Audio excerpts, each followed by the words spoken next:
Hello everyone. कल हमने rectilinear motion का क्विक रिवीजन स्टार्ट किया था। तो उसके पहले पार्ट में हमने कुछ क्वेश्चन सोल्व किए थे एडवांस लेवल के, ठीक है। और अब हम क्विक रिवीजन में आगे बढ़ें तो कुछ और रिलेटेड बातें करते हैं उस चैप्टर से। काइनेमेटिक्स में जो रेक्टिलिनियर मोशन है उससे रिलेटेड और बातें करेंगे और क्वेश्चन जो है हम यहाँ पर सोल्व करेंगे। अब जो सबसे बड़ी समस्या है वो है कर्व। बेसिकली हमने पढ़ा था कौन कौन से कर्व होते हैं। एक होता है डिस्प्लेसमेंट टाइम कर्व, एक होता है वेलोसिटी टाइम कर्व, एक होता है displacement time curve, velocity time curve. और भी अगर अपन देखें तो फिर हम लिख सकते हैं और कर्व की बात करें उनमें हम क्या लिख सकते हैं, कौन से कर्व लिख सकते हैं देखे जाने से। वेलोसिटी, डिस्प्लेसमेंट कर्व ये हम पढ़ सकते हैं। इसके अलावा अगर अपन देखें तो वेलोसिटी डिस्प्लेसमेंट हो गया। इसके अलावा अगर देखें तो एक्सेलरेशन टाइम कर्व भी होता है एक, ठीक है। एक्सेलरेशन टाइम कर्व जो है ये भी अपन पढ़ सकते हैं, हालांकि इसके बारे में हमने नहीं पढ़ा लेकिन इसको भी हम आगे पढ़ सकते हैं। एक्सेलरेशन टाइम कर्व, तो displacement time curve, velocity time curve, acceleration time curve, इसके अलावा distance time curve, speed time curve ये भी आते हैं। वेलोसिटी डिस्प्लेसमेंट कर्व जो है ये भी इंपॉर्टेंट है। तो इन सब कर्व में कोई भी कर्व हो उसका आपको बेसिक नॉलेज जो है वो बहुत ज़्यादा जरूरी है कि अगर हम जैसे बहुत से क्वेश्चंस होते हैं जेई में भी आते हैं, एनडीए में भी आते हैं, ग्राफ के क्वेश्चन एयरफोर्स में भी पूछे जाते हैं। मेनली जो है वो टाइम के साथ रिलेशन वाले कर्व आते हैं, लेकिन फिर भी आपको कर्व की बेसिक नॉलेज होनी बहुत जरूरी है। तो यहाँ पर रिवीजन में हम कर्व के बारे में पढ़ने की कोशिश करते हैं। जैसे कि कोई डिस्प्लेसमेंट टाइम कर्व है, जैसे कोई डिस्प्लेसमेंट टाइम कर्व है और ये कुछ ऐसा है। डिस्प्लेसमेंट टाइम कर्व कुछ ऐसा है। अब इसको कैसे सिंप्लीफाई करेंगे, इसमें जो है पूछा जा सकता है कि इसका जो एक्सेलरेशन है वो कैसा होगा, यानी कि इसका एक्सेलरेशन जो है वो कैसा होगा, ठीक है। तो एक्सेलरेशन कैसा होगा तो ऑप्शन मिल सकते हैं। एक्सेलरेशन पॉजिटिव होगा, एक्सेलरेशन नेगेटिव होगा, एक्सेलरेशन जीरो होगा, या फिर can not define acceleration, acceleration के बारे में बता नहीं सकते, कोई आइडिया नहीं है, ठीक है। तो वो सारी चीजें इस तरीके के क्वेश्चन जो है पूछा जा सकता है। जेई में पूछा गया है क्वेश्चन है ये। अब ऐसे क्वेश्चंस को कैसे सोल्व करेंगे, ऐसे क्वेश्चन को कैसे सोल्व करेंगे तो आपको इन कर्व की जो बेसिक नॉलेज है ना वो होनी बहुत जरूरी है, ठीक है। तो इस क्वेश्चन का सॉल्यूशन भी आपको मैं बताऊंगा। बाकी जो है स्टूडेंट्स इस क्वेश्चन का आंसर सोच सकते हैं अपने अकॉर्डिंग, लेकिन आपको इसका मैं बेसिक सॉल्यूशन जो है कैसे ग्राफ को पढ़ते हैं, ठीक है। ग्राफ को या कर्व को पढ़ना आपको आना चाहिए। अगर आप इनको पढ़ना सीख जाते हो तो फिर आपको कोई दिक्कत नहीं होने वाली, ठीक है। तो बिल्कुल मतलब अगर इस कर्व को आप पढ़ पाओगे तो बिल्कुल दिक्कत नहीं हो पाएगी। अभी हमने कर्व में कुछ सिंपल सी चीजें पूछी है, सीखी हैं। जैसे कि अगर हमारे कर्व की बात करें, इस क्वेश्चन का सॉल्यूशन देखेंगे आप तुरंत बता पाओगे, ठीक है। बाकी जिनको आता है उनको कोई दिक्कत नहीं है इस क्वेश्चन के सॉल्यूशन में। लेकिन इन कर्व के बारे में अगर अपन देखें तो मैं आपको बेसिक आइडिया आपको हो जाएगा। तो अभी हम पहले कर्व के बारे में ही थोड़ा सा पढ़ेंगे। जैसे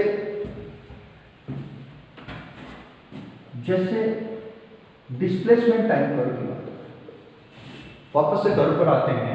डिस्प्लेसमेंट टाइम कर्व की बात करें तो इसकी जो स्लोप होती है, डिस्प्लेसमेंट टाइम कर्व जो है इसकी स्लोप होती है वो किसे रिप्रेजेंट करती है, ये सबसे इंपॉर्टेंट बात। तो आंसर आता है वेलोसिटी, आंसर आता है वेलोसिटी, ठीक है। तो डिस्प्लेसमेंट टाइम कर्व की जो स्लोप है वो वेलोसिटी को रिप्रेजेंट करती है। अब कोई भी कर्व हो, अब कर्व हो कैसा सकता है, कर्व कैसा हो सकता है, जैसे ये कोई डिस्प्लेसमेंट टाइम कर्व। अब डिस्प्लेसमेंट टाइम कर्व ऐसा है जिसका मतलब टाइम के साथ डिस्प्लेसमेंट में कोई चेंज नहीं हो रहा, टाइम के साथ डिस्प्लेसमेंट में कोई चेंज नहीं हो रहा, डिस्प्लेसमेंट ना बढ़ रहा है ना डिस्प्लेसमेंट घट रहा है। तो वेलोसिटी का मतलब क्या होता है, वेलोसिटी मतलब डिस्प्लेसमेंट अपॉन टाइम, या फिर change total displacement upon total time. तो टाइम के साथ कोई डिस्प्लेसमेंट ही नहीं हो रहा, ठीक है। तो इसका जो अगर देखें तो वेलोसिटी जो है वो क्या हो जाएगी, जीरो, वेलोसिटी क्या हो जाएगी, जीरो। ठीक है, तो वेलोसिटी जीरो है। वैसे भी स्लोप अगर देखें, इस लाइन की स्लोप देखें तो थीटा जीरो है और स्लोप टेन जीरो की वैल्यू जीरो। ठीक है, ये कर सकते हैं। दूसरा अगर अपन देखें, इन कर्व के बारे में बेसिक नॉलेज जो है वो आप देख लो, ये बहुत काम आने वाले हैं। ठीक है, और दूसरा अगर देखें कर्व कुछ ऐसा हो, यहाँ पर जो है स्लोप कांस्टेंट ही है, यहाँ पर स्लोप जो है वो कांस्टेंट ही है। ठीक है, स्लोप कांस्टेंट है, स्ट्रेट लाइन है, तो यहाँ पर अगर देखें तो फिर वेलोसिटी जो है वो कैसी होगी, पॉजिटिव।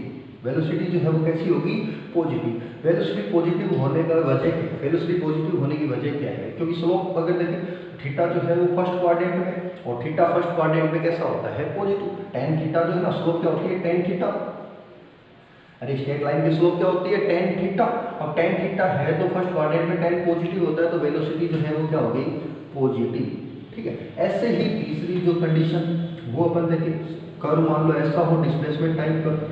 अब डिस्प्लेसमेंट टाइम कर्व ऐसा हो तो अब क्या होगा, अब अगर देखें तो फिर स्लोप जो है वो क्या होगी, स्लोप जो है वो क्या है, नेगेटिव। याद रखना, ऐसे स्लोप है, ऐसे स्लोप है तो वो पॉजिटिव, ऐसे स्लोप है, ऐसे स्लोप है, वो क्या है, नेगेटिव। ठीक है, तो यहाँ पर जो है वो स्लोप क्या हो गया, नेगेटिव स्लोप। किसको रिप्रेजेंट करती है, वेलोसिटी को, तो ये भी क्या हो गया, नेगेटिव हो गया। क्या हो गया, नेगेटिव हो गया। तो ये डिस्प्लेसमेंट टाइम कर्व जो है तो स्ट्रेट लाइन पे हो गया। इसके अलावा और भी कर्व हो सकते हैं, इसके अलावा और भी कर्व हो सकते हैं। और कर्व कैसे हो सकते हैं, जैसे मान लो कि कोई कर्व है ऐसा, ये डिस्प्लेसमेंट, ये टाइम। अब कोई कर्व मान लो कैसा है,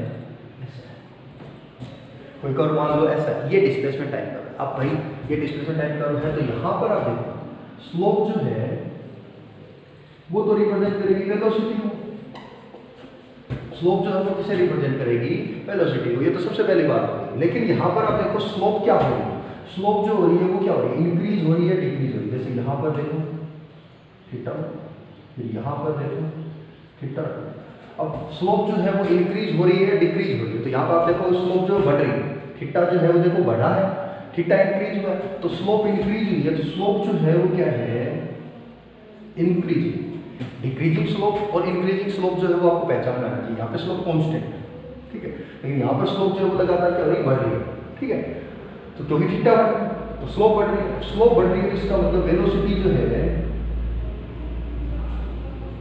वेलोसिटी जो है दोस्तों वो क्या है, इंक्रीजिंग। वेलोसिटी लगातार बढ़ रही है। ठीक है, अब वेलोसिटी बढ़ रही है, अब वेलोसिटी है कैसी, वेलोसिटी पॉजिटिव है या नेगेटिव है, तो यहाँ पर आंसर है वेलोसिटी कैसी है, पॉजिटिव। ठीक है, वेलोसिटी पॉजिटिव है और इंक्रीजिंग है, वेलोसिटी पॉजिटिव है और इंक्रीजिंग है। ठीक है, अब मैं यहाँ पर आपको बात बताता हूँ कि एक्सेलरेशन जो है वो क्या होगा, तो एक्सेलरेशन कैसा होगा। ठीक है, एक्सेलरेशन जो है वो कैसा होगा भाई, तो वो देखो आप एक्सेलरेशन कैसा बता सकते हैं, इसका एक्सेलरेशन कैसा बता सकते हो। तो इसका एक्सेलरेशन अगर देखें तो एक्सेलरेशन का मतलब होता है delta we upon delta T. ठीक है, एक्सेलरेशन जो है वो क्या होता है, डेल्टा वी अपॉन में डेल्टा टी। अब delta we upon delta T करते हैं तो वेलोसिटी लगातार बढ़ रही है, वेलोसिटी लगातार क्या हो रही है, इंक्रीज हो रही है। और वेलोसिटी लगातार इंक्रीज हो रही है, इसका मतलब क्या है, वेलोसिटी लगातार इंक्रीज हो रही है, इसका मतलब आप देखोगे तो बाद वाली जो वेलोसिटी है उसमें से पहले वाले घटाएंगे तो वो प्लस आएगा, क्योंकि ए इक्वल टू क्या होता है, D V by D T और delta V by delta T, यही होता है dv बाई dt या फिर delta v by delta t। अब यहाँ पर आप देखो ध्यान से कि वेलोसिटी इंक्रीज हो रही है, तो इसका मतलब यहाँ पर वेलोसिटी है वो ज्यादा है, यहाँ पर वेलोसिटी कम है, v2 माइनस v1 अपॉन में t2 माइनस t1। तो ये कैसा आएगा, पॉजिटिव आएगा।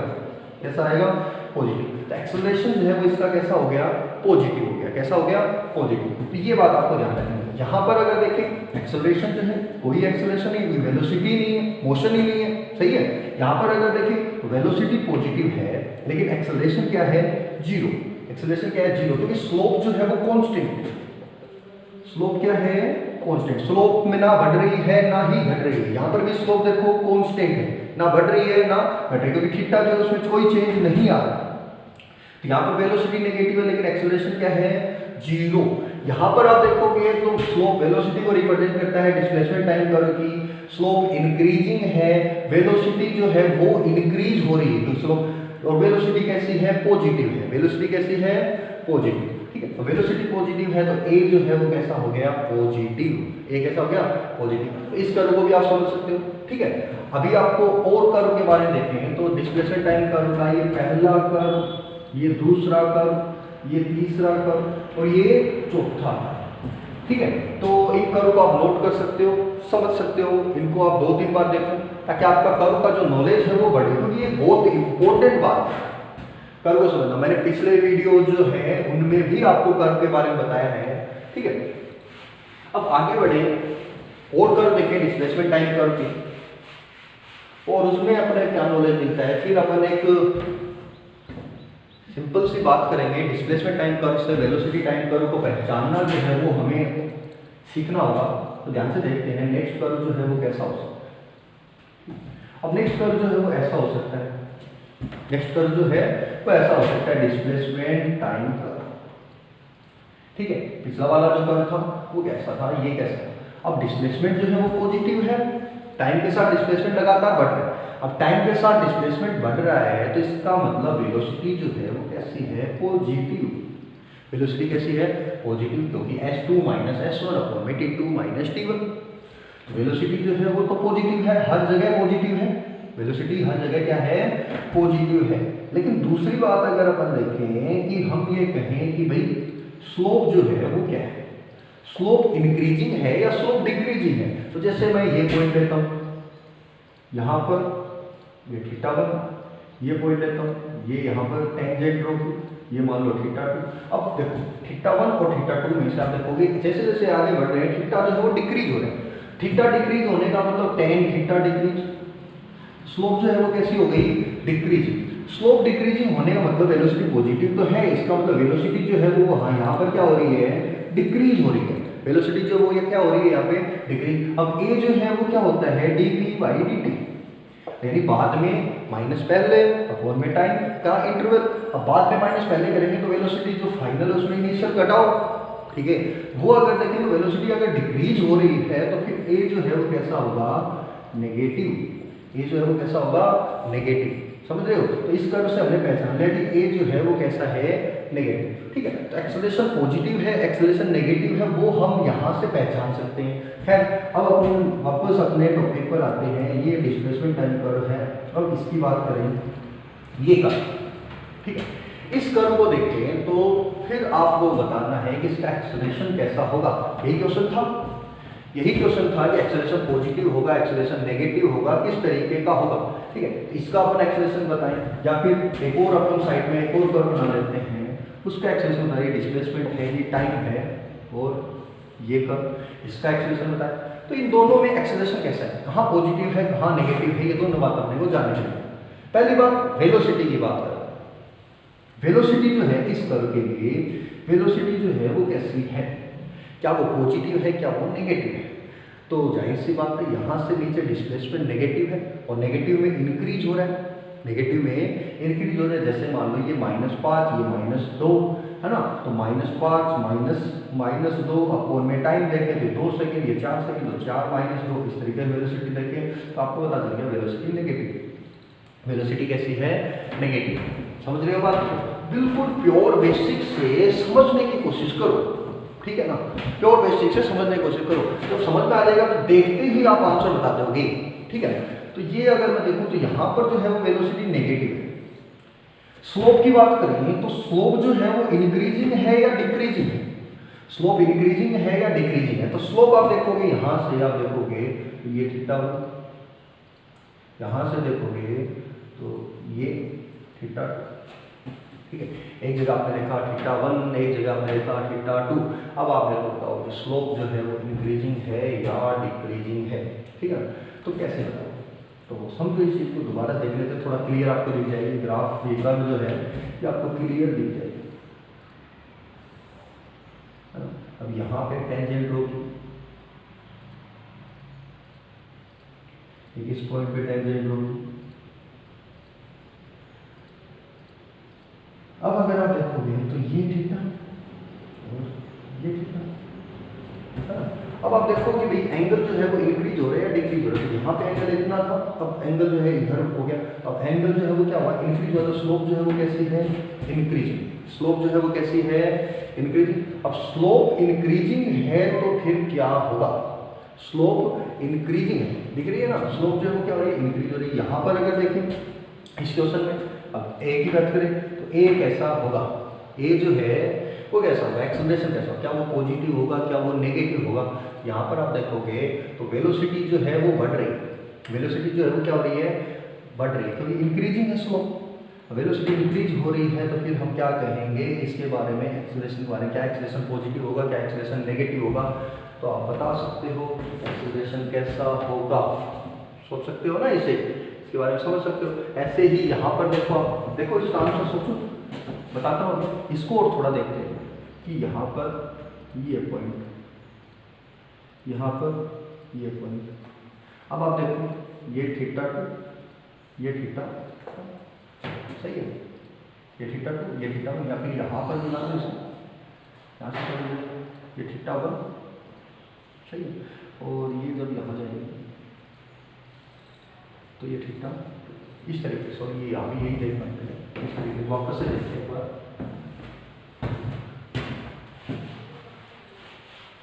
दोनों को वापस से देख लेते हैं, ये तो मिटा ही देता हूँ। तो कर्व कितने इंपॉर्टेंट होते हैं वो आप समझ सकते हो कि जैसे ये कर्व है और एक ये कर्व है, फिर आपको मैं इनकी ट्रिक बताऊंगा, उन ट्रिक के बेसिस पर भी आप सोल्व कर सकते हो। अब इस कर्व में यहाँ पे टेंजेंट ड्रॉ करो, यहाँ पे टेंजेंट ड्रॉ करो, अब यहाँ पे करेंगे तो फिर ये जो है ये डायरेक्ट यहाँ पे मिल जाएगी, ये जो है यहाँ पे कुछ इस तरीके से मिलेगी, ठीक है, ये एंगल आ गया अपने पास, ठीक है, और ये जो है ये कुछ इस तरीके से मिलेगी, ये एंगल आ गया। अब आप यहाँ पे देख लो वापस से कि भाई वेलोसिटी जो है वो तो नेगेटिव थी, स्लोप की बात करें, स्लोप जो है वो इंक्रीजिंग है या डिक्रीजिंग है, तो यहाँ पे आप देखो कि एंगल बढ़ा है या घटा है, तो ये एंगल और ये एंगल में से ज़्यादा कौन है, ठीक है, इन दोनों एंगल में से ज़्यादा कौन सा है, तो वो आप देख सकते हो कि स्लोप इंक्रीजिंग है या डिक्रीजिंग है, उसके अकॉर्डिंग कि अगर एंगल बढ़ा है तब तो स्लोप इंक्रीजिंग है, अगर एंगल घटा है तो स्लोप क्या है, डिक्रीजिंग है। ऐसा यहाँ पर जैसे इस पॉइंट पर देखें और इस पॉइंट पर देखें, ठीक है, इस पॉइंट पर टेंजेंट ड्रॉ करो, यहाँ पर टेंजेंट ड्रॉ करो,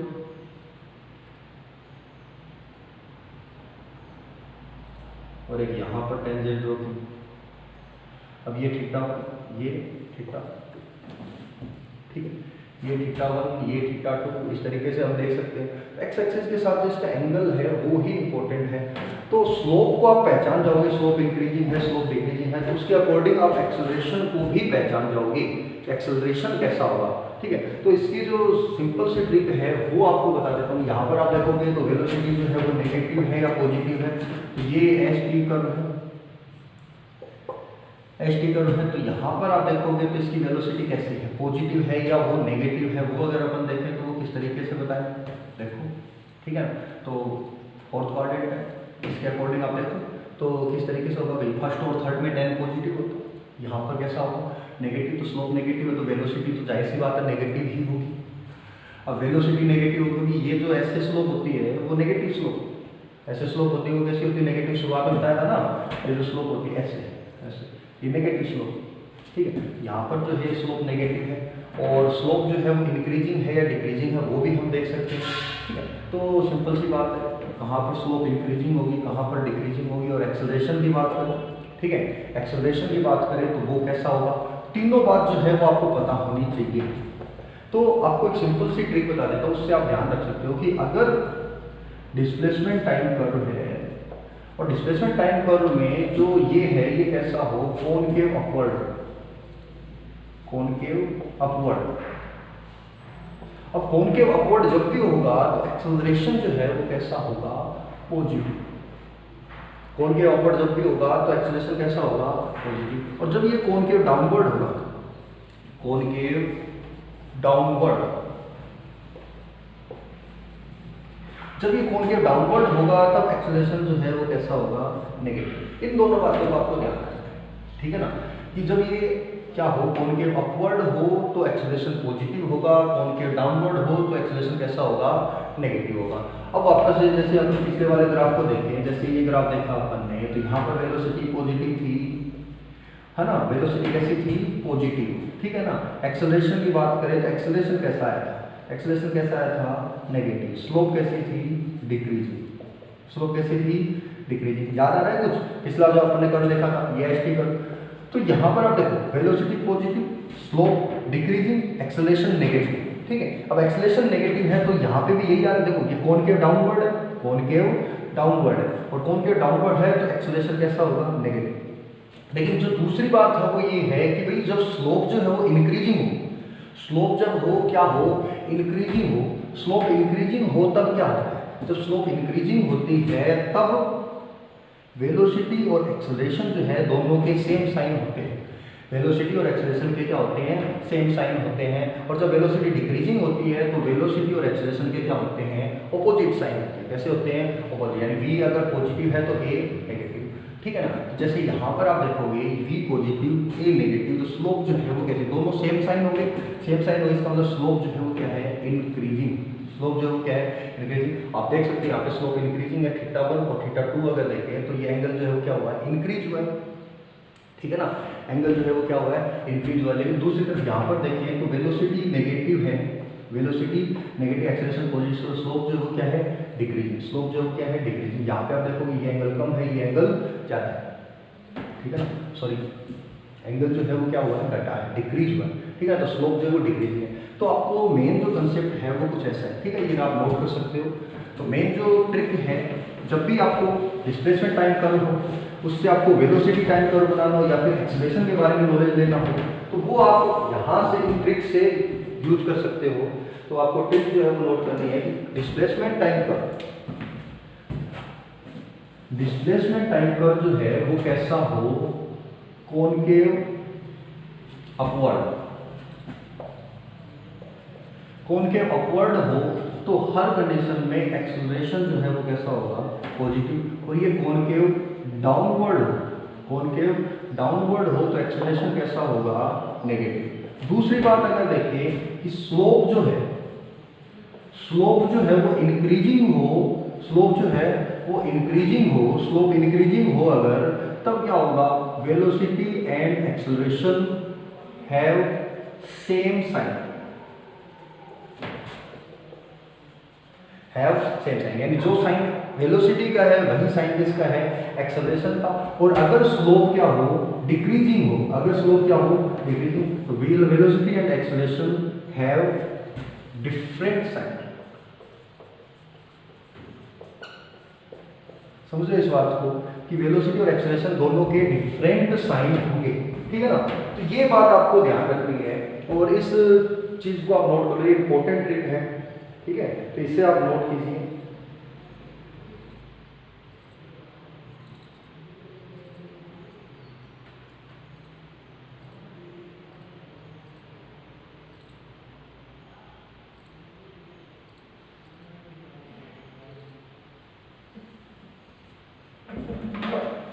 अब जैसे कर्व से आगे बढ़े अपन, कर्व में ही एक क्वेश्चन और देखते हैं, ये बिठा देता हूँ, ठीक है। तो ये यहाँ पर क्वेश्चन जो है वो इम्पोर्टेंट है।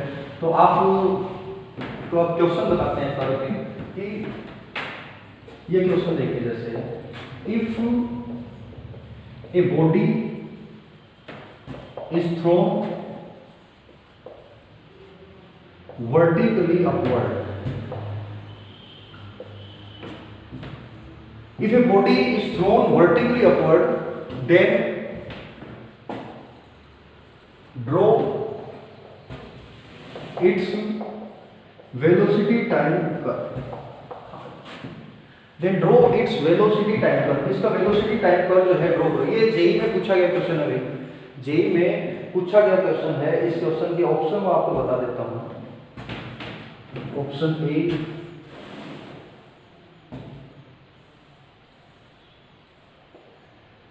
ये velocity time.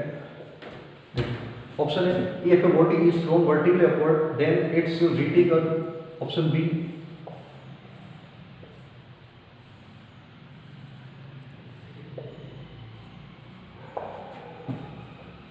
Option C,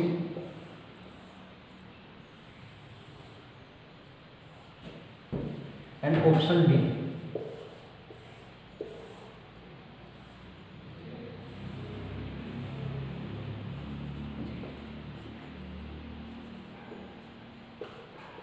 velocity time curve क्या होगा, इस क्वेश्चन को ध्यान से देखिए कैसे सोल्व होगा ये क्वेश्चन। ऑप्शन आपके सामने है, बताइए कैसे करेंगे इस क्वेश्चन को सोल्व। तो बड़ा आसान है, हमने ये पढ़ा है vertically upward motion under gravity. तो a body is thrown vertically upward then draw its VT curve, इसका वीटी कर्व। तो देखो क्या होता है कि जब किसी को अपन अपवर्ड प्रोजेक्ट करते हैं तो ये ऊपर की तरफ है इनिशियल वेलोसिटी। अब इनिशियल वेलोसिटी इनिशियली u है और मैक्सिमम हाइट पर वेलोसिटी क्या होगी, जीरो। वेलोसिटी क्या होगी, जीरो। सही है, तो इसका मतलब आप देखोगे तो वेलोसिटी डिक्रीज हो रही है। वेलोसिटी क्या हो रही है, डिक्रीज हो रही है। और मैंने आपको बताया था कि अपवर्ड जा रहा है तो ऊपर की तरफ वेलोसिटी पॉजिटिव है, नीचे की तरफ आता है तो वेलोसिटी की डायरेक्शन है वो नेगेटिव हो जाती है। ठीक है ना, तो यहाँ पर आप देखो कि ये तो नहीं है, बिल्कुल गलत है, ये तो गलत है ना। ये अगर देखें तो वेलोसिटी आप देखो डिक्रीज हो रही है, तो वेलोसिटी डिक्रीज हो रही है यहाँ पे, वेलोसिटी डिक्रीज हो रही है यहाँ पे, वेलोसिटी डिक्रीज हो रही है यहाँ पे। तो इन तीनों में से कोई एक है, इन तीनों में से ही कोई एक है। तो वेलोसिटी डिक्रीज होकर के जीरो हो गई।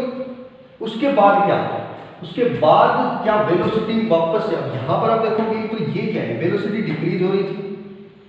सही है, वेलोसिटी डिक्रीज हो रही थी। अब क्या है, क्या वेलोसिटी नेगेटिव में इंक्रीज होगी, क्योंकि अब ये नीचे की तरफ आएगा तो वेलोसिटी डायरेक्शन चेंज होगी। डायरेक्शन चेंज हो रहा है मतलब साइन चेंज हो रहा है, यानी ये 100 मीटर पर सेकंड अपवर्ड है, तो अब ये जो है 100 मीटर पर सेकंड अपवर्ड है तो वापस आ रहा है, तो फिर इसी से नीचे अप्रोच करेगा। अब वेलोसिटी बढ़ती जाएगी 10 मीटर पर सेकंड, 20, 30, 40, 50 इस तरीके से। इसका वेलोसिटी नेगेटिव में इंक्रीज हो रही है। अब वेलोसिटी नेगेटिव में इंक्रीज होना मतलब यहाँ पर देखो क्या वेलोसिटी नेगेटिव में इंक्रीज हो रही है, नहीं, वेलोसिटी नेगेटिव में डिक्रीज हो रही है।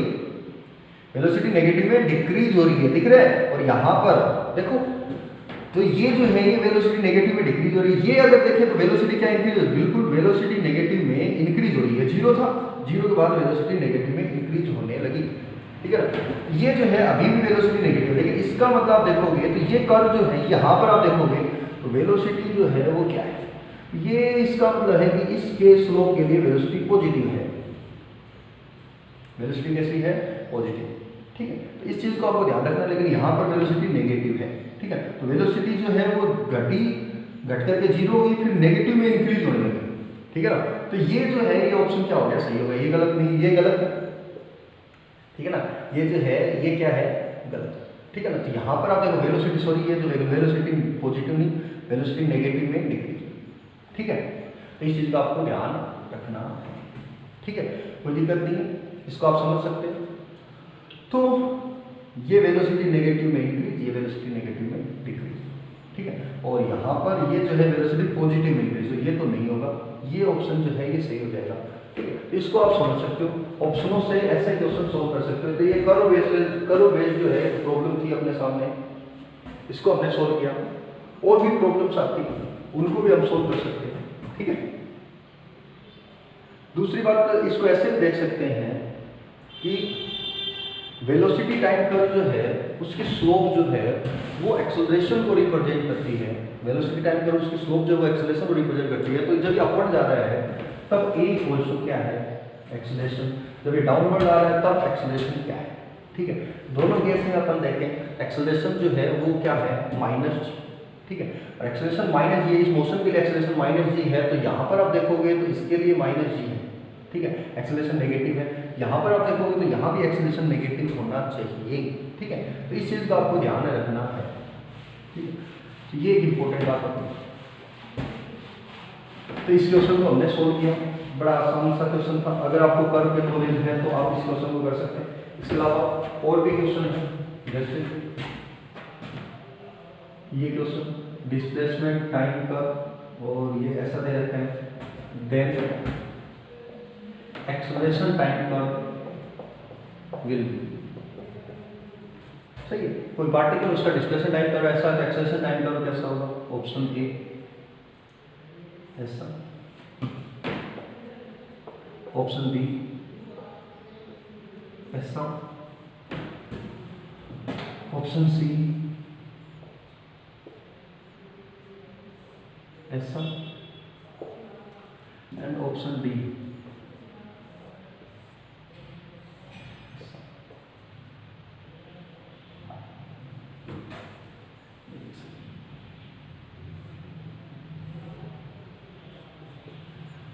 कौन सा ऑप्शन जो है वो सही है, पहला, दूसरा, तीसरा, चौथा। एक्सेलरेशन टाइम कर्व क्या?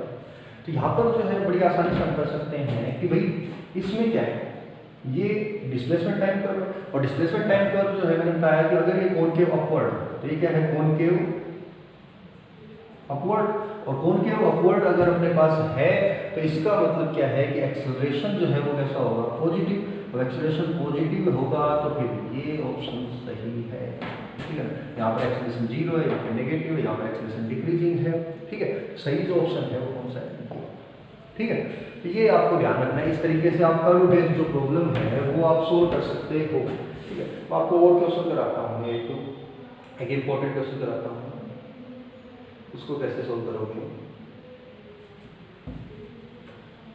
जेई में आया क्वेश्चन है, और ध्यान से देखें किस तरीके से आप क्वेश्चन को सोल्व करते हो।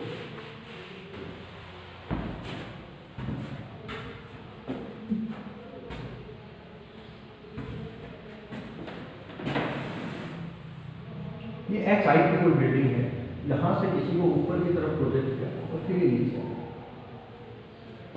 ऊपर की तरफ प्रोजेक्ट किया और वो नीचे की तरफ आ गया, किस वेलोसिटी से प्रोजेक्ट किया, u वेलोसिटी से। अब if time taken to reach at maximum height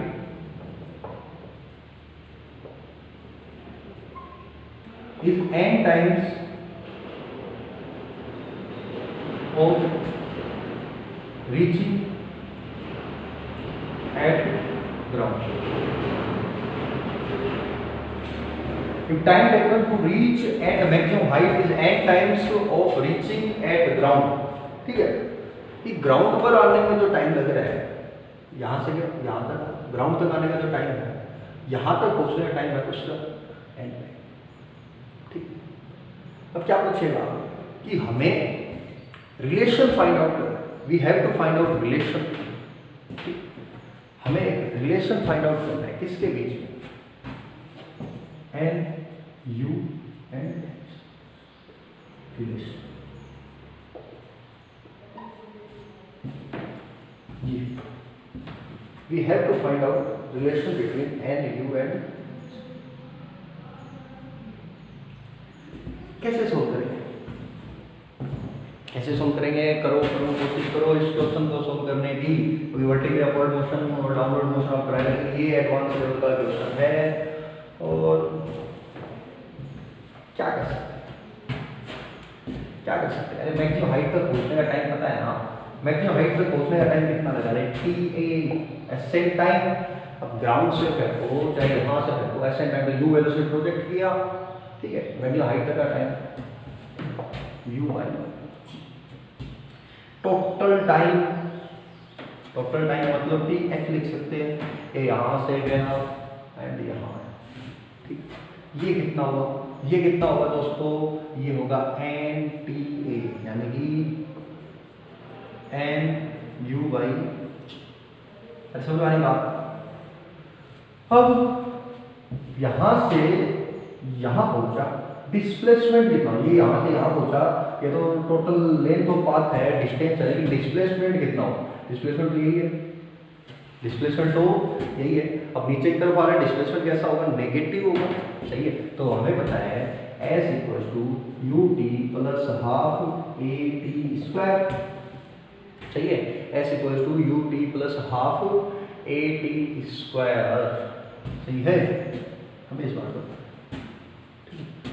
तो अब क्या हो, एस का मतलब डिस्प्लेसमेंट, डिस्प्लेसमेंट कितना है, डिस्प्लेसमेंट है माइनस ऑफ एच, डिस्प्लेसमेंट कितना है minus of H. U T, you initial velocity upward project किया, ऊपर तरफ है, वेलोसिटी पॉजिटिव, टी की जगह कितना टाइम लगा रहे हैं, and U by G, and U by G plus half A की जगह क्या है, देखो अपवर्ड हिट गया है तो एक्सेलरेशन कैसा है, एक्सेलरेशन कैसा है भाई, अपवर्ड गया है, एक्सेलरेशन कैसा अपन लेंगे, एक्सेलरेशन कैसा है नेगेटिव, एक्सेलरेशन कैसा है नेगेटिव। अब एक्सेलरेशन नेगेटिव क्यों होगा, एक्सेलरेशन नेगेटिव क्यों होगा, उसकी वजह क्या है, एक्सेलरेशन नेगेटिव होने की वजह क्या है भाई, नेगेटिव होने की वजह की वेलोसिटी डिक्रीज हो रही है, वेलोसिटी डिक्रीज हो रही है, और वेलोसिटी डिक्रीज हो रही है तो नेगेटिव होगा, सही है। तो हाफ माइनस का जी, और ये एन यू बाई जी का whole square, and U by G का होल स्क्वायर। अब क्या होगा, अब क्या होगा भाई, अब अगर इसको देखें तो माइनस का H and U square upon G, और माइनस, अब एक जी से जी तो कैंसिल हो गया, n square u square upon में 2g, सही है, n square u square upon में 2g, सही। अब ये जो 2g है ये इधर आ जाएगा, ये जो 2g है ये किधर आ जाएगा, इधर आ जाएगा। तो अपने पास हो गया माइनस का 2gh, माइनस का 2gh। अब ये क्या बचा, ये बचा एन यू स्क्वायर, सही, मेरे से लिख देता हूँ मैं, 2n you square minus, minus में एन स्क्वायर यू स्क्वायर, सही। तो एलसीएम में 2 है ना, तो 2 इससे मल्टीप्लाई हो जाएगा, माइनस का 2gh बराबर 2n यू स्क्वायर माइनस में एन स्क्वायर यू स्क्वायर। अब यहाँ से अगर देखें तो कैसे सोल्व होगा ये, तो ये जो है 2gh बराबर, अब माइनस इधर आ गया, माइनस जो है वो इधर आ गया, माइनस इधर आ गया, अब यहाँ से एन यू स्क्वायर कॉमन आ जाएगा, एन यू स्क्वायर कॉमन आ गया, ये प्लस का, अब ये प्लस का और ये माइनस का, माइनस को इधर भेज दिया, एन यू स्क्वायर कॉमन आ गया, ये क्या बचा, यू माइनस 2, सही है, सॉरी एन माइनस 2, तो 2gh बराबर एन यू स्क्वायर साथ में एन माइनस का 2। ये जो है ये रिलेशन हो गया किसके बीच में, एन यू और एच के बीच में, ये एन यू ये एच, इनके बीच में रिलेशन अपने को आसानी से मिल गया, इजीली मिल गया, सही है। तो कहाँ डिस्प्लेसमेंट पॉजिटिव है, कहाँ डिस्प्लेसमेंट नेगेटिव है, यही अपने को पहचानना है। अपवर्ड जा रहा है डिस्प्लेसमेंट पॉजिटिव, डाउनवर्ड आ रहा है डिस्प्लेसमेंट नेगेटिव, तो ये यहाँ से यहाँ तक का डिस्प्लेसमेंट है, तो वो कितना है, माइनस एच, कितना है, माइनस है। इस तरीके के क्वेश्चन हम सोल्व कर सकते हैं, ठीक है, तो कोई दिक्कत नहीं, ठीक है ना, कोई दिक्कत नहीं है ना, तो ये इनके बीच का रिलेशन हो गया।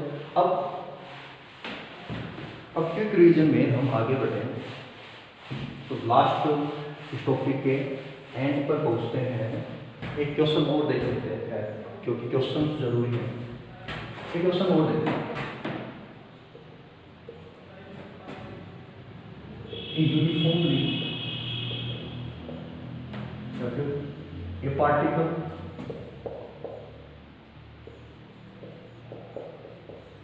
start its motion from rest.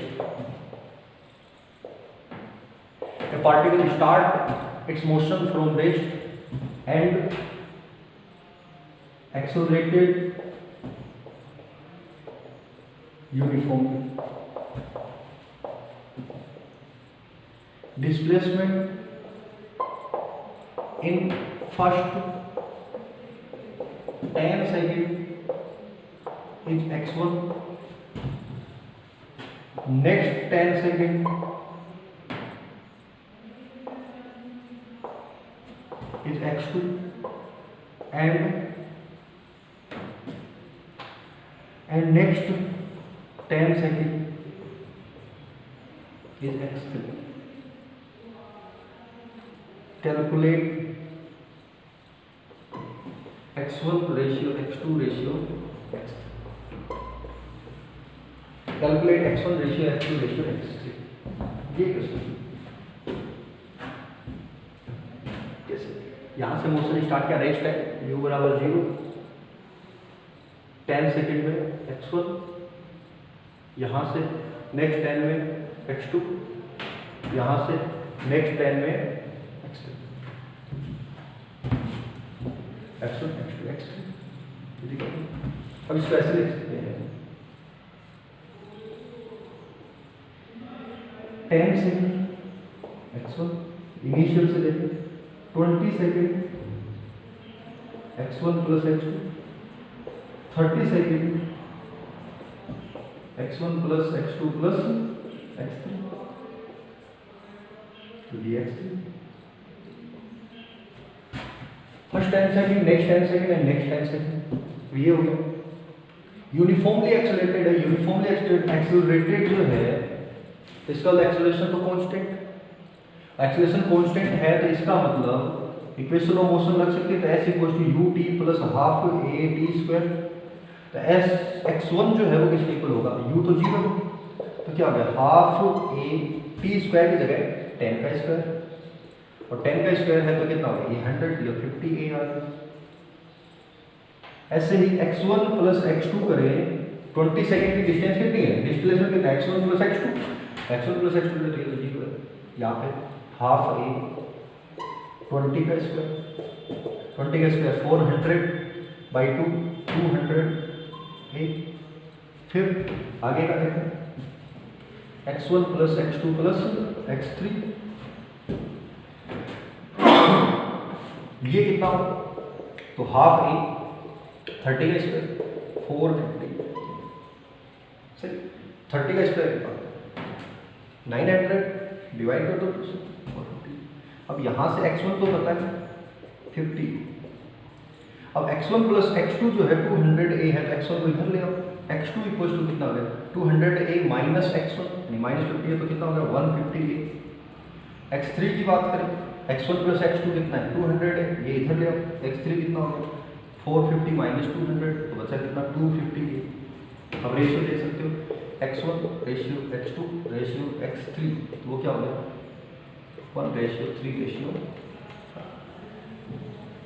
1:3:5, ठीक है। तो ऐसा क्वेश्चन आप कर सकते हो, यूनिफॉर्मली एक्सेलरेटेड है। दूसरी बात आपको इसको शॉर्ट में याद रख सकते हो कि अगर यूनिफॉर्म एक्सेलरेशन है और 3 कंजुगेटिव इक्वल टाइम इंटरवल है, 3 कंजुगेटिव इक्वल टाइम इंटरवल यानी 2 मिनट 2 मिनट 2 मिनट का देखा है 3 minute 3 minute 3 minute 10 second 10 second 10 second 1 second 1 second 1 second, तो फिर जो रेशियो होता है वो कितना होता है S1 ratio S2 ratio S3, ठीक है। अभी इंटरवल की बात चल रही है, ठीक है ना। तो वो जो डिस्प्लेसमेंट का रेशियो यानी S फर्स्ट के लिए बताया था आपको, ऐसे ही जो डिस्प्लेसमेंट है वो x y z हो तो वो रेशियो क्या होता है 1 3 5 7 9 तो कल बताया था, तो वो तो nth सेकंड के लिए बताया था। लेकिन ये चीज़ यहाँ भी वैलिड है कि अगर पार्टिकल रेस्ट से मोशन स्टार्ट करता है और यूनिफॉर्मली एक्सीलरेटेड है तो डिस्प्लेसमेंट जो है अगर इक्वल टाइम इंटरवल का डिस्प्लेसमेंट दे रखा है तो उनका जो रेशियो है वो क्या होगा 1 3 5 6, तो डायरेक्ट भी आप इसे याद रख सकते हो, ठीक है। तो ये जो है आपका रेक्टिलिनियर मोशन जो है ये उसका क्विक रिवीजन है, इसमें हमने अच्छे क्वेश्चन सोल्व किए हैं, ग्राफ के बारे में भी कुछ सोल्व किया है, उनको आप अच्छे से समझ सकते हो। बाकी जो है वो अपन आपको नेक्स्ट वीडियो में अपन नया टॉपिक जो है इंग्लिश मीडियम के स्टूडेंट के लिए नया टॉपिक जो है वो आपको नेक्स्ट वीडियो में प्रोवाइड करेंगे। यहाँ पर इंग्लिश मीडियम का जो रेक्टिलिनियर मोशन है वो कंप्लीट हो जाता है। धन्यवाद।